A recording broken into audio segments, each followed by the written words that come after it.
Certainly times are turbulent, times are tough, times are uncertain, and our politics in South Africa is certainly far from certain. Former Reserve Bank Governor turned businessman Tito Mboweni is in studio with me this evening on the MoneyMakers. Let's talk politics this evening because it's an important juncture in South African history. We're sitting in May 2017. It's 7 months, Tito Mboweni, until the ANC has an elective conference in December. It'll happen just before Christmas. When we unwrap our Christmas gift on Christmas morning, what's going to be inside from a political leadership perspective in your view?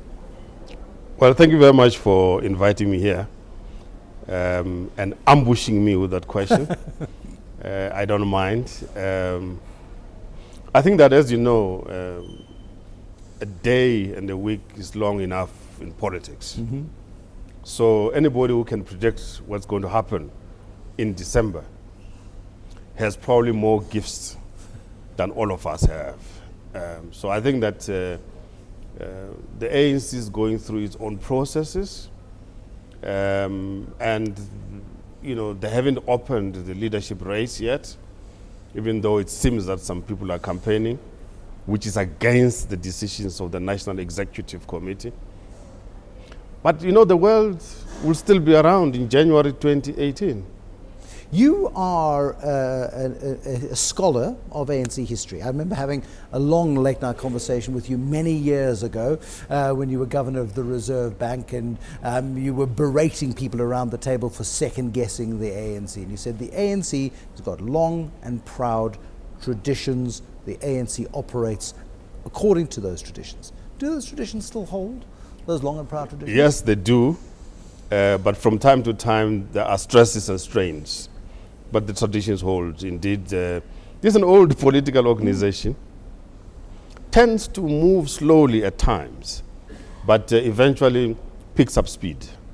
And I'm quite certain that the internal discussions which are taking place within the ANC will bring about the desired positive outcomes.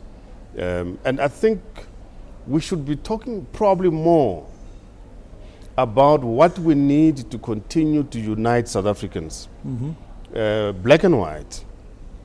What do we need to do to build this non-racial society? A society made up of generations of people who came from Europe, does the who came from the current political climate East. allow that conversation to happen? Well, it has to allow it. Otherwise, we have to force the conversation, all of us, not just in the ANC, but in South African society. We have to talk about all of this, have a consensus.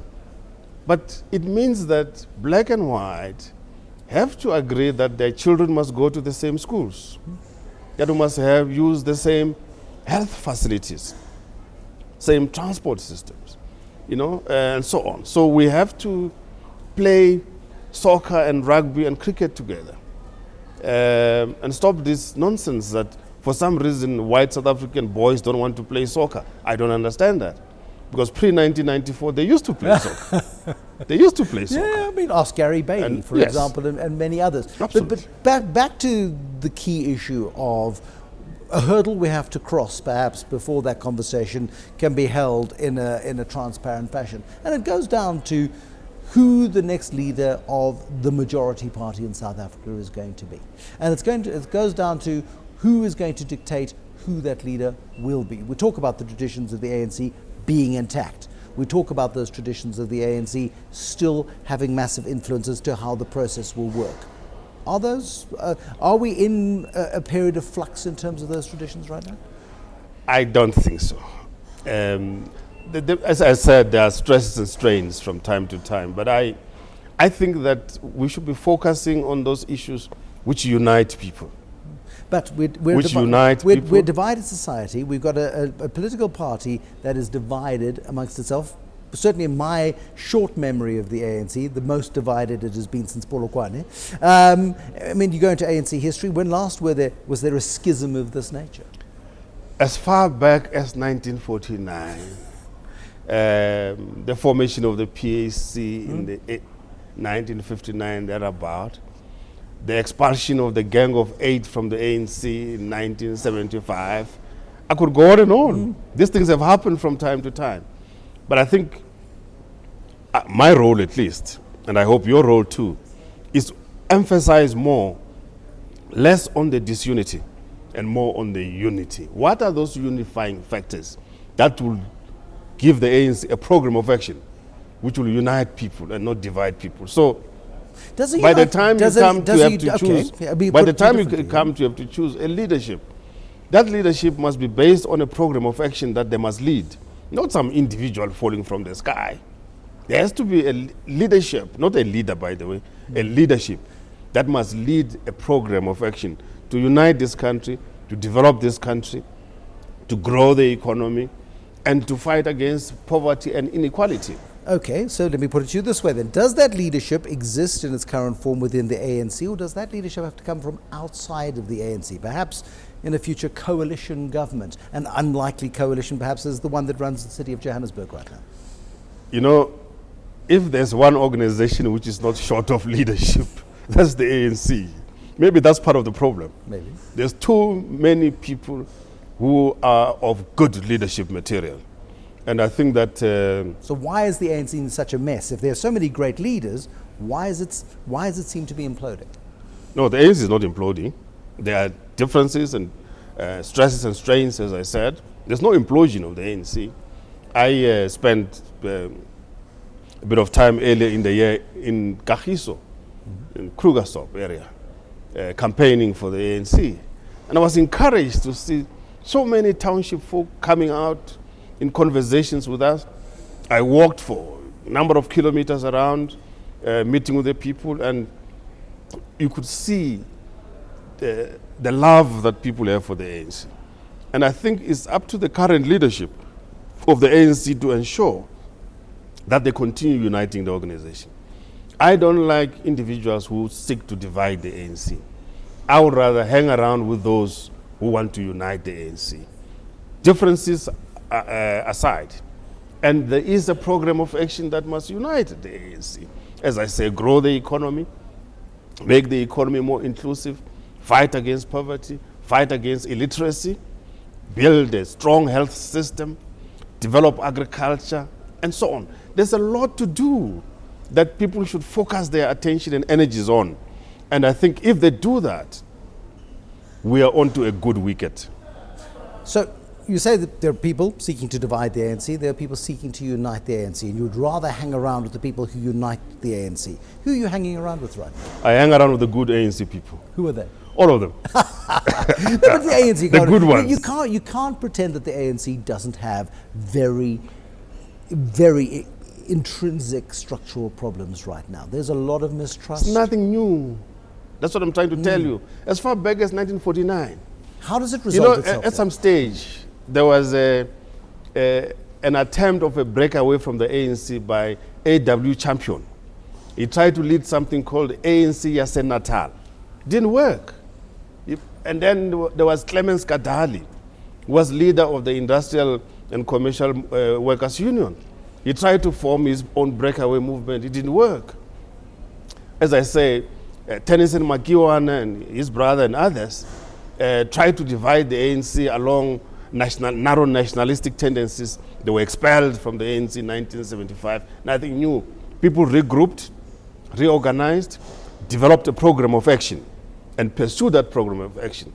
You see, the more people are occupied in a program of action, the less opportunity they have of carrying bags of wedges around and dividing people. Where is that program of action right now then within the ANC? It's there. It's there. It's in the January 8th statement that was issued by the National Executive Committee. It's there around the commemoration of Oliver Tambo. Had he lived, he would have been 100 this year. It's there in the mobilization of communities for local economic development. Is there in the conversations about radical economic transformation, whatever that might mean. So it is there in the communities, in the municipalities, in the fight against corruption, in the fight against crime, in uniting communities. So the program is there, and I think people should focus on that. Now, of course, one of the challenges that the ANC faces, and it has faced from time to time, but this is a new situation, is that the world has become more interconnected, it has become more complex, and therefore the country is desirous also of leadership that understands this interconnectedness of the world and how one decision affects so many other things. How decisions by the president, for example, to reshuffle a cabinet might have certain negative, undesired consequences and so forth. But once he has reshuffled that cabinet, life must go on. We can't live in the past. We have to live in the present and plan for the future. Okay, let's look to that future. I'm going to ask my producer, Karabo, over there, to take this clip and preserve it and look after it for me. Elections 2019. How much are you betting? Does the ANC still govern for another 5 years without any coalition support? Does it have a majority? I think at the national level, the ANC will still be the dominant party, able indeed to govern on its own, or the ANC might decide to involve any other party, for example. But they will have sufficient majority if they want to yes, keep governing on their own. But they will lose the Western Cape, they will lose It's Gauteng, not given. and the Eastern Cape's in play. No. Well, I think the only challenge I see for the ANC in the 2019 general elections is Gauteng. Western Cape is a contested zone, but Gauteng will be very interesting how it pans out. Eastern Cape, KwaZulu-Natal, Limpopo, Northern Cape, Eastern Cape, Mpumalanga, I mean, that's a given. Free State, that's a given. Political perspective of Tito Mboweni, former Reserve Bank Governor. Governor, thank you very much indeed. He's also a member of the African National Congress National Executive Committee, giving him an insight that few of us outside of those structures have. The future of politics may be deeply uncertain to you. Many people are packing their bags following the downgrades. Many people with money exercising that particular choice. Tito Mboweni, however, is going nowhere. Thanks very much for watching. This has been The Moneymakers. I'm Bruce Whitfield. Good night.